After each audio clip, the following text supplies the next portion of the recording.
राधा स्वामी दयाल की दया, राधा स्वामी सहाय, राधा स्वामी। मैं सविता राधा स्वामी सभी भक्त व सत्संग प्रेमियों को बताना चाहती हूँ कि गुरु नाम शुद्ध व सात्विक विचारधारा का है। जब कोई देह साफ व पाक रहकर मालिक का गुणगान करती है और जिसका सीधा संपर्क मालिक से जुड़ा रहता है, उसका नाम या उस अवस्था का नाम गुरु है। जो कोई गुरु या रूह दिन रात संग कामनियों का करता है तो वह कामी हो जाता है। उसके शरीर में सूक्ष्मता में भी विकार भर जाता है।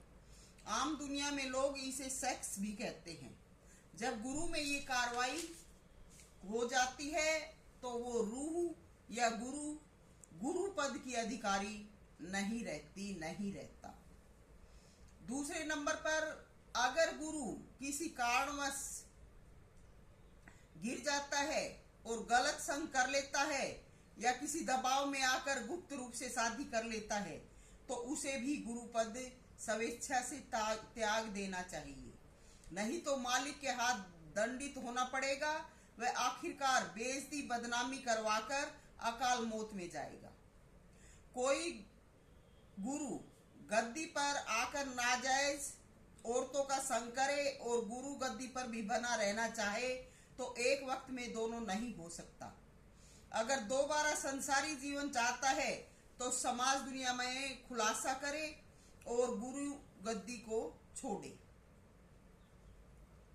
दोनों बातें एक साथ नहीं कर सकता। गृहस्थी का जीवन अलग है। गृहस्थी में जो गुरु बनता है वो कामनियों से दूर रहता है, इसलिए उसका ब्रह्मचार्य कभी खंडित नहीं होता। एक नारी सदाजती, एक पुरुष सदावर्ती। तो गुरु चाहे औरत है या आदमी है, जो पर नारी या पर पुरुष से अपनी गुप्त क्रियाएं पूरी करते हैं, वो गुरु पद के हकदार नहीं। कृष्ण को 18 कला में निपुण बताया गया था, मगर वो काम क्रिया में लिप्त था, इसलिए उसे सदगुरु या सतपुरुष नहीं माना गया। तो जो भी गुरु इस प्रकार का व्यवहार करते हैं वो सतगुरु नहीं है। ऐसों से बचना चाहिए। परमात्मा के नाम का असर तो पत्थर को पूजने से भी पूरा होता बताया गया।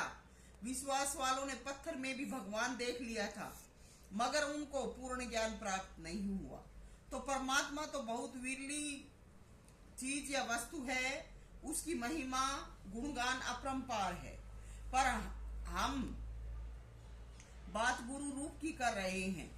गुरु जब गद्दी संभाल लेता है तो आजीवन नारी जाति से दूर रहकर भजन ध्यान में जीवन बिताता है। भजन ध्यान में जीवन जीना पड़ता है। घर समाज में पत्नी से वो अपनी जरूरत के मुताबिक बातें करता है, इससे अलग जीवन जीता है तो कामुक है।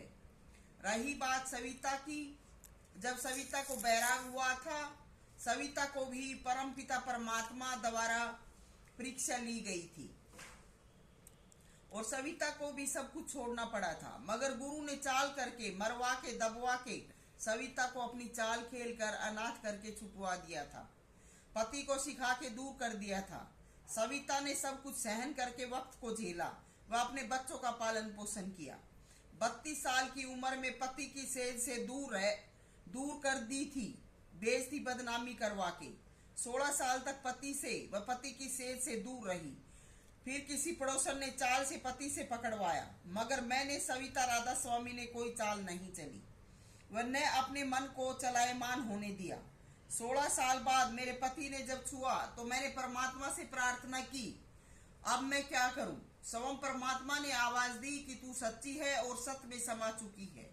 तेरा पति अगर तुझे भोगता है तो तू पापी नहीं है, क्योंकि पति का हमें वचन भी मिला था, दूसरे मैं औरत रूप में भी थी, इसलिए मैं परमपिता व अपने पति की अधिकारिणी बनी। मैंने कामुक होकर अपने को भ्रष्ट नहीं किया।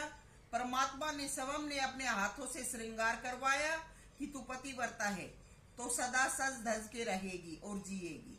मैं तेरी भक्ति से प्रसन्न हूँ, इसलिए सविता को प्रभु ने खुश होकर ये दात बख्शी। सविता ने किसी को देखकर अपने आप को नहीं सजाया, मन के बहाव में श्रृंगार नहीं किया। इसके विपरीत गुरु ने चाल चली, धोखे छल से आश्रम से बाहर किया। 6 साल दिन रात न जाने किन किन औरतों के साथ रहा बैठा। सविता उन्हीं दिनों से गुरु पद पर हाजिर हो चुकी थी। गुरु ने छल से सब कुछ अपने कब्जे में किया। अगर दरबार में मुझे धोखे से मार भी दिया जाता तो मारने वाले अपना कर्म भर भुगत लेते, मगर गुरु ने धोखा क्यों किया? गुरु ने दरबार से क्यों निकाला? सविता कोई मिट्टी का खिलौना नहीं है कि आज इधर कर लिया आज उधर कर लिया। क्यों मुझे बर्बाद किया? गुरु 4-5 साल पहले ये भिवानी की संगत में कह रहे थे कि अब मैं रिटायर हो चुका हूँ, तो क्यों नहीं मुझे अपना कार्य सौंपा? सबसे बड़ी चाल व धोखा गुरु ने ही किया है। अगर गुरु को धन चाहिए था तो मुझसे लेता, बैठकर खाता। जितना भी धन चाहिए था संगत कार्यों के लिए, सब धन मैं गुरु को देती, लेकिन गुरु ने नाम को क्यों दबवाया? धोखा क्यों किया? आजीवन कर्म काटने की आड़ लेकर शरीर को तोड़ फोड़ डाला, तुड़वा पुड़वा के डाल दिया। अपना स्वयं का काम भी मैं अब रोज ही करती हूँ। ऊपर से बच्चों को पढ़ाई लिखाई करवाना। बच्चे अगर काम करें तो फिर इनकी पढ़ाई लिखाई कैसे हो? और पढ़ाई लिखाई न करे तो क्या गुरु ने हमारे धन के कोठे भर के घर में भेजा था? जो मैं आज गुरु थोड़ा सा इशारा करे और इसकी सेवा में मर मिट जाऊंगी, ऐसा नहीं हो सकता। अगर कोई कुछ पाना चाहता है तो उसे कुछ त्यागना भी होगा। तो इनके जैसा मेरा शरीर नहीं है। कुछ तो भजन ध्यान करने से अलग हो गया था, कुछ टूट फूट से बेकार हो गया था। तो अब मैं वैसे सेवा नहीं कर सकती जैसे पहले स्वस्थ शरीर से कर सकती थी। गुरु ने 7 साल पहले क्यों चाल चली, क्यों दरबार से निकाला, अब फिर से मुझे अपने घर से बर्बाद करने की चाल चल रहा है। मैं कोई 17-18 साल का बच्चा नहीं हूँ कि मनमानी करवा सके। मेरा भी अधिकार है, मेरा हक मुझे दे, लिखित करे। सविता इस टूटे फूटे शरीर से बन पड़ेगा करेगी, मगर चाल व धोखे में न बरते। मैं कोई नासमझ या गवार नहीं जो जीवन से अननोन हूँ।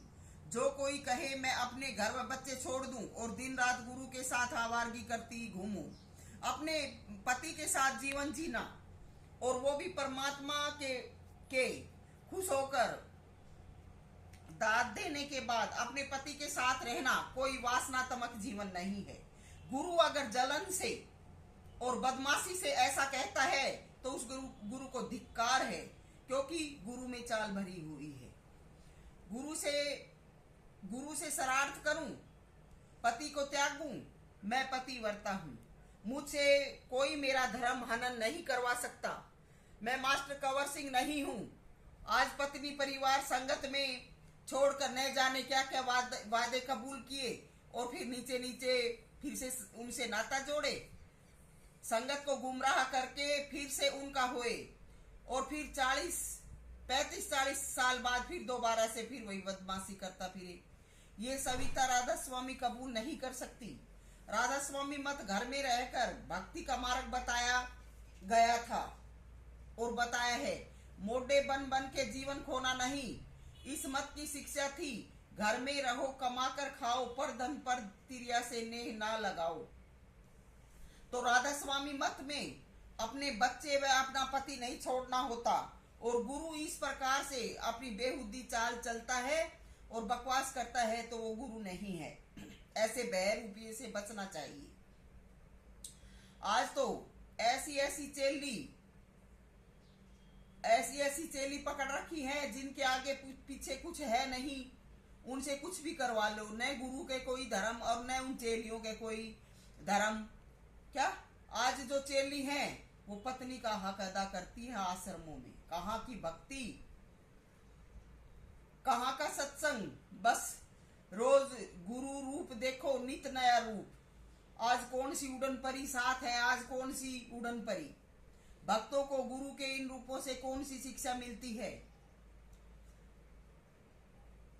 अपना जीवन तो बिगाड़े बैठे हैं हमें भी इसी लाइन पर डालना चाहते हैं। सविता नेम टेम की धनी है। सविता को बकवास नौटंकी पसंद नहीं। संगत को डील करने का 1 या 2 घंटे का काम है, इससे ज्यादा कोरी बकवास है। सारा दिन कभी किसी के साथ है नाजायज अनाप शनाप हंसना बोलना, दिन रात उन्हीं में पड़े रहना, ये सत्संग नहीं है। सारा दिन धूप गर्मी में पड़े रहना सेवा या बंदगी नहीं है। खुद तो बर्बाद हुए पड़े हैं, हमें भी करना चाहते हैं। हमारे पास ऐसा ज्ञान नहीं है। जाओ कहीं भी जाओ, कुछ भी करो, सविता मौज आधीन। सविता ऐसी भक्ति के, ऐसे सत्संग के सपनों में भी करीब नहीं है। राधा स्वामी।